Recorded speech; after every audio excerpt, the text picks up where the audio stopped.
દાહોદ જિલ્લામાં ગુનાખોરીને અટકાવવા તેમજ વાહન ચોરીની ઘટનાઓને ડામવા માટે પોલીસ દ્વારા હાલ અલગ અલગ ટીમો બનાવી તપાસ હાથ ધરવામાં આવેલી છે। ત્યારે દાહોદ એલસીબી પોલીસે પેટ્રોલિંગ દરમિયાન ગુજરાત રાજસ્થાન બોર્ડર ઉપર રાજસ્થાન તરફથી વગર નંબરની મોટરસાઇકલ પર આવતા બે યુવકોને રોકવા ઇશારો કર્યો હતો, પરંતુ પોલીસને દેખી બંને યુવકો બાઇક લઈને ભાગતા પોલીસે ફિલ્મી ઢબે તેમનો પીછો કરી તેમને ઝડપી પાડી તેમની ઘનિષ્ઠ પૂછપરછ હાથ ધરતા ચોંકાવનારા ખુલાસાઓ થયા હતા, જેમાં ઉપરોક્ત ઝડપાયેલા ઈશ્વરલાલ રામચંદ્ર કટારા રહેવાસી લોહારિયાબડા કુશળગઢ જિલ્લા બાંસવાડા રાજસ્થાન તેમજ દિલપેશ તારાચંદ્ર કટારા રહેવાસી ટીમેડા કોટડા ફળિયું કુશળગઢ બાંસવાડા આ બંને બાઇક ચોર હોવાનો ખુલાસો થયો હતો અને તેમની પાસેથી દાહોદના અનાજ ગામે કોતરમાં સંતાડેલી 10 બાઇકો જપ્ત કરી હતી, જે બાદ પોલીસે તપાસ હાથ ધરતા ઉપરોક્ત ચોરેલી તમામ બાઇકો વડોદરા શહેરમાંથી ચોરી કરી હોવાનું સામે આવ્યું હતું। ઉપરોક્ત પકડાયેલા બંને બાઇક ચોરો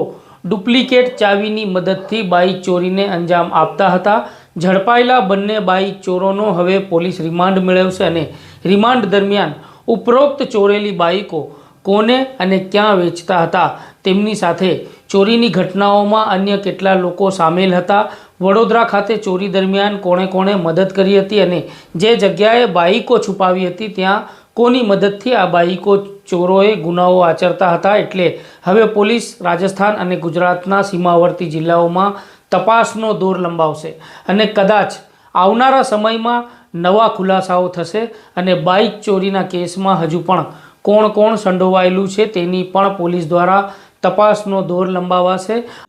દાહોદ જિલ્લામાં વાહન ચોરીઓના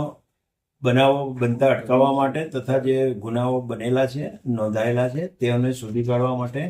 એસપી સાહેબ તરફથી એલસીબીના પીઆઈ શ્રી ગામિતી સાહેબને સૂચના અને માર્ગદર્શન આપવામાં આવેલું,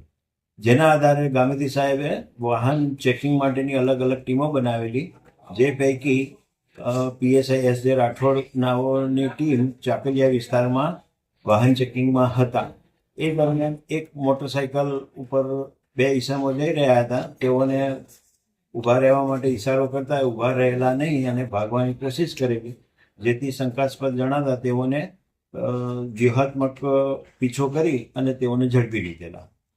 આ ઈસમો પાસે જે તે મોટરસાઇકલના કાગળો તથા ડોક્યુમેન્ટ વગેરેની માંગણી કરતા તેઓ પાસે કાંઈ હતું નહીં,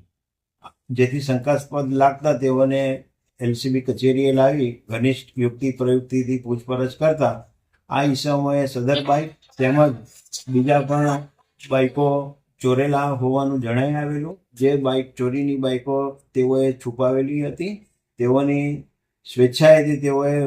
રજૂ કરતા અમોએ અલગ અલગ જગ્યાઓએથી કુલ 10 મોટરસાઇકલો ચોરીની મળી આવેલી છે, જે કબજે કરવામાં આવેલી છે। આ 10 મોટરસાઇકલો આ ઈસમોએ વડોદરા શહેરના અલગ અલગ વિસ્તારોમાંથી ચોરેલા હોવાનું જણાયેલ છે અને વડોદરા શહેરના અલગ અલગ પોલીસ સ્ટેશનોમાં આ બાબતે એફઆઈઆર પણ થયેલી છે। આ બાબતે આગળની કાર્યવાહી ચાલુ છે। આ પ્રકારના અહેવાલ, સમાચાર, વિગતવાર માહિતી, પડદા પાછળની કહાની અને ઘણું બધું જે તમારા સુધી પહોંચવું જરૂરી છે અને પહોંચાડવાનો પ્રયાસ અમે કરીએ છીએ, જેથી ડીએનએ દાહોદની અસ્મિતા તમારી ન્યૂઝ ચેનલને યુટ્યુબ ઉપર સબસ્ક્રાઈબ કરો, બેલ આઇકન દબાવી અમારી સાથે જોડાઓ અને કોમેન્ટ બોક્સમાં તમારી પ્રતિક્રિયા જણાવો। તો સમાચારોમાં હાલ આટલું જ, ફરી મળીશું નવી નવી જાણકારીઓ સાથે। ધન્યવાદ।